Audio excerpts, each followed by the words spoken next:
Good morning, all you folks out there in YouTube land. Thrash Pondo here, and I'm back with what I promised to have done before tonight, episode 4 of season 5 of the new installment of Fargo. Yes, it was very important for me that I finish the catch up by today because tomorrow will be fresh, and from this point forward, each week we will be discussing each previous night's episode in a timely basis. So after today, we're all caught up. Yay. And without further ado, okay, episode 4 is a really slick one. It starts off with a home invasion. And one must ask oneself in any particular series, franchise, what have you, can you have too many home invasion episodes? And I think Fargo has proven to us, at least at this point, no. You can do an unlimited amount and they'll still be fresh and exciting and intense, and we'll buy into it. I love this one in particular. Well, they do a couple things. Even though we know who the perps are, they wear silly Halloween masks. In this case, right out of Jack Skellington and the Nightmare Before Christmas.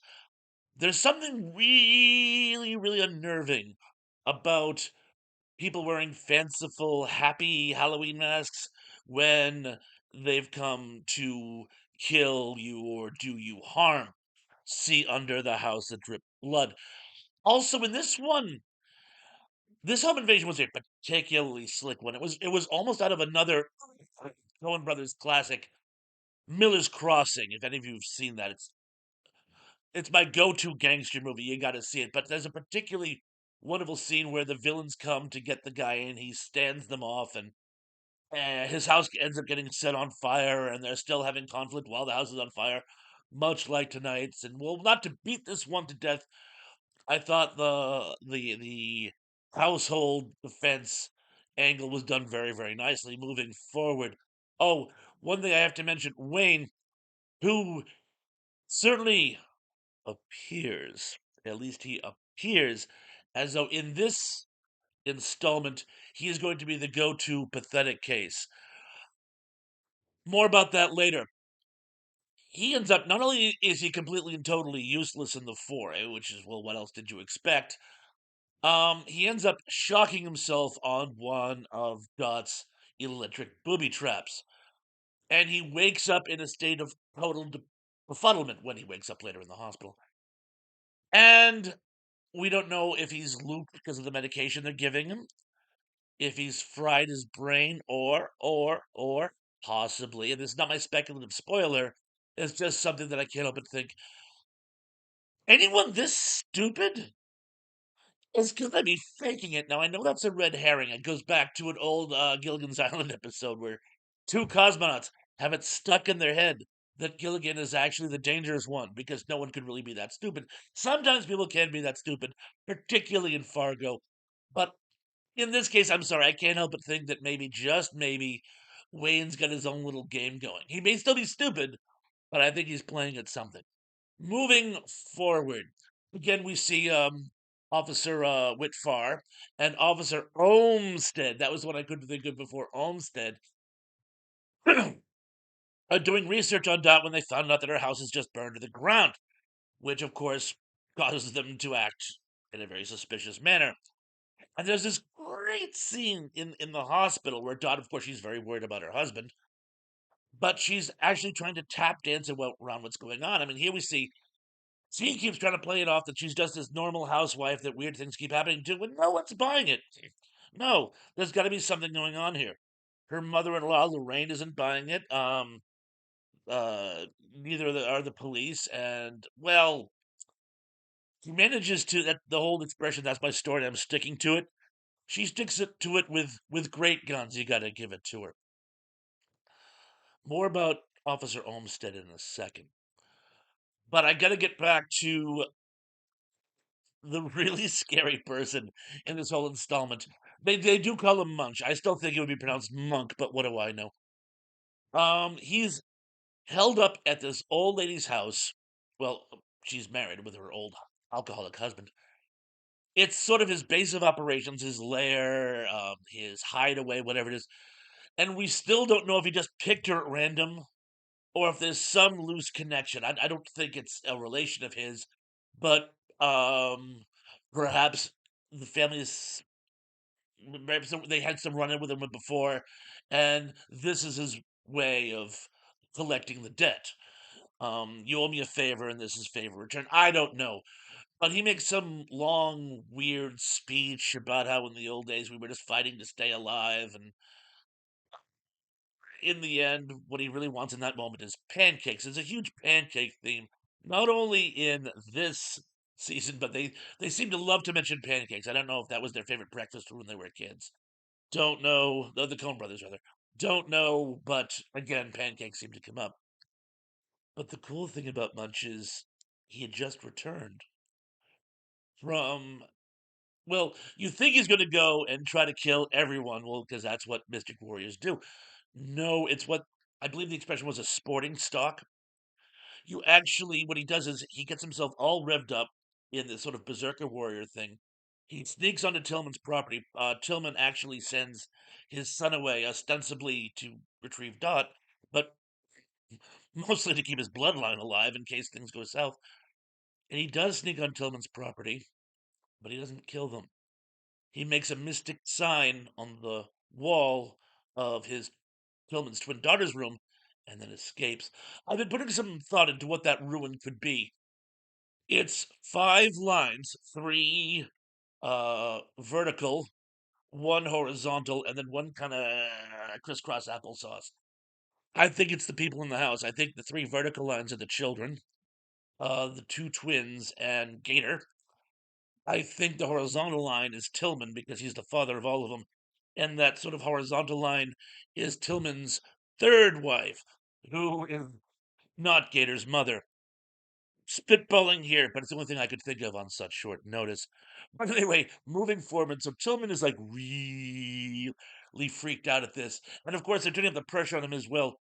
Those two marginally competent FBI agents, they love to do the sort of uh, X Files meets Abbott and Costello, and we got these two federal agents who are more comic relief than actually part of the plot. But they're onto Tillman. They know he's selling weapons to someone. They're trying to turn up the pressure. Their superior is stonewalling them, either because he doesn't believe a word they say, or perhaps he is on it. We don't know.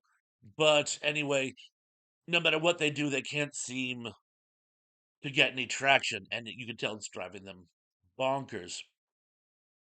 And this whole thing just sort of, I don't, it doesn't, this one is weird because it doesn't really leave on a cliffhanger as they so often do. What we see is there was an earlier subplot where Tillman is on this guy's backside for domestic violence. He's harming his wife, and Tillman warns him not to do it again. Vividly is all I can say. Well, oh, I'm gonna have to give away the game here, by the way. So this isn't a speculative spoiler. This is an actual spoiler. So anyway, so if we're not listening, good. He kills the person who persists on uh performing domestic violence, and it's not because he necessarily is against it, and it's not necessarily because his orders have not been carried out, but it's because he just provided a red herring. They're going to claim that he is the top killer, so the feds will go away. Now, I think this is absolutely brilliant, so much so that I have to actually put a spoiler in here. I think Tillman, we'd like to think of Tillman as a sort of small minded brute because his archetype usually is. No, no. Tillman, not only is he a very capable, competent killer, not only is he very tough and badass, he's also very, very intelligent. He is a formidable opponent, far more formidable than his son Gator, who again borders on comic relief. But I'm he is really becoming the guy you love to hate. Now, I'm not rooting for him, but I can't wait to see what his next move is. This whole episode is very, very well. The whole this whole season is very, very intense. There's a lot going on, and very seldom is there something that you're not intrigued by. And I really got to hand it to them. Now, I do have a speculative spoiler. And again, if you don't want to hear the spoiler, please avert your ears. And I'm just going to give you folks a second while I check my nails. There we go. Anywho, this in this game we find now we know that Officer Olmsted is hopelessly in debt. Partly because of her worthless husband with dreams of becoming a golf pro and an insatiable need to spend money. Oh, and did I forget to mention he doesn't have employment? Olmsted is doing okay as their cop's salary, but it's not making the ends justify the meats, shall we say. Now we know Lorraine, Mrs. Lyons, made her fortune as a debt collector. She owns one of the biggest debt collecting companies in the country. I cannot help but think that these two circumstances will somehow become entwined. There's a in some of the trailers, there's a couple things Mrs. Lyons say that I can't be like, huh. Yeah. Is she talking directly to Olmsted? Or is she well anyway, I don't want to give too much away, but I cannot help but think usually when there's a show, a movie, whatever, where you see one person who's greatly in debt and one person who has the possibility to pay off the debt, usually there's some connection there. Speaking of Miller's Crossing. But anyway, that's all I've got for you today. I am euphoric over tonight's episode. I cannot wait to watch tonight's. Hopefully you can too. Now, many of you have noticed you haven't actually started watching it yet, and I don't blame you. We all have full plates, particularly this time of year. But if you have any interest at all in Fargo, start watching it sooner rather than later. At this point, we're almost halfway through. So we're at four. Tonight it'll be five. So, and I beg you, plead with you, do not watch them out of order. The seasons you can watch out of order, they're all microcosmic. The episodes to each season, it's really important. I actually just binged watched season one because I've never seen its entirety. And it's really funny because I had actually caught an episode or two when I used to work overnights and it didn't ruin it for me because it made no sense. If you don't see them from the beginning to the end, they make no sense. And that's all you got for you folks today, with one exception, and you know where I'm going to end on today. I gotta beg you, please, folks, like, subscribe, forward, and all those nice things that I ask you to do all year long. But this time of year, you can make it my Christmas present. And that is, in fact, all I have for you today. So until the next installment, be good, be safe, be careful.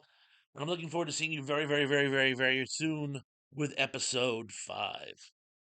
Peace.